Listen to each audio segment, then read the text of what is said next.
విపత్కర పరిస్థితులను పరిశీలించడానికి వారిని స్వయంగా రమ్మని చెప్పి ప్రధానమంత్రి గారికి కూడా కోరడం జరిగింది.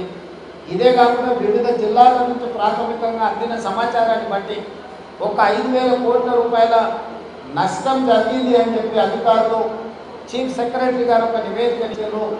తక్షణమే ప్రాథమిక అవసరాల కోసము 5,000 కోట్ల రూపాయలను ఆ నివేదికను పంపించి వీలైనంత మేరకు ఆర్థిక సహాయాన్ని అందించమని చెప్పి కేంద్ర ప్రభుత్వాన్ని కోరడం జరిగింది. వీటికి సంబంధించిన తుది నివేదికలను నేషనల్ డిజాస్టర్ రిలీఫ్ ఫండ్ నుంచి కూడా సిబ్బంది వచ్చి ఇక్కడ అంచనాలు వేసుకున్నాక డీటెయిల్ రిపోర్ట్ ఇస్తాము. ఈ లోపల ప్రాథమిక అంచనాల ప్రకారం ఒక 5,000 కోట్ల రూపాయల నష్టం జరిగింది అని ఈరోజు మాకు అధికారులు నివేదిక ఇచ్చారు. ప్రధానమంత్రి గారికి నేను విజ్ఞప్తి చేస్తున్నా, ముఖ్యంగా ఈ రాష్ట్రం నుంచి ప్రాతినిధ్యం వహిస్తున్న కిషన్ రెడ్డి గారికి, బండి సంజయ్ గారికి కేంద్ర మంత్రులుగా తక్షణ సహాయం కింద ఒక 2,000 కోట్ల రూపాయలు తక్షణమే విడుదల చేయించండి.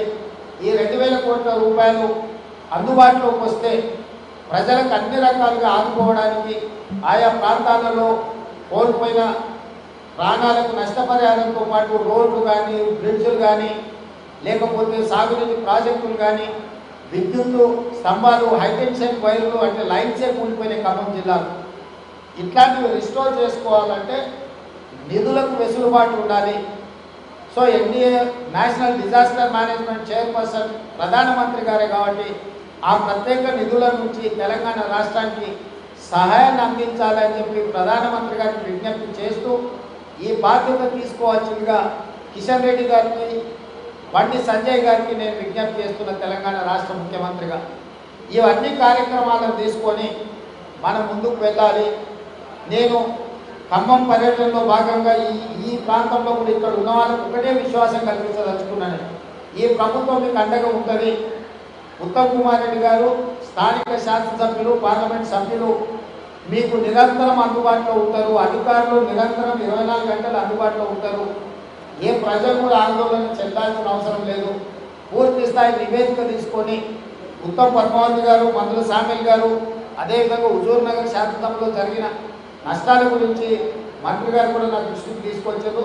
తప్పకుండా పూర్తి స్థాయిలో మీ నష్టాన్ని భర్తీ చేసే విధంగా ప్రభుత్వం నిర్ణయం తీసుకుంటుంది అని చెప్పి మీకు అందరికీ తెలియజేస్తూ, మీడియా మిత్రులను కూడా ఈ కష్ట సమయంలో మీరు అండగా నిలబడండి.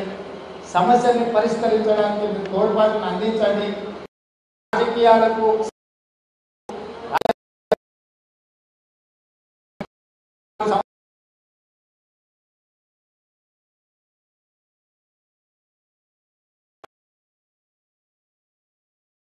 దృష్టికి తీసుకురండి.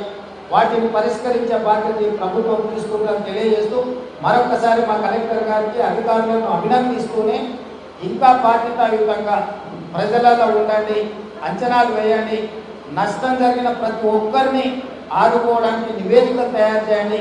మీ నివేదికల ఆధారంగా ప్రతి వాళ్ళని ఆదుకునే ప్రయత్నం రాష్ట్ర ప్రభుత్వం చేస్తుందని చెప్పి తెలియజేస్తూ మీ అందరి దగ్గర సెలవు తీసుకుంటున్నా. ధన్యవాదాలు.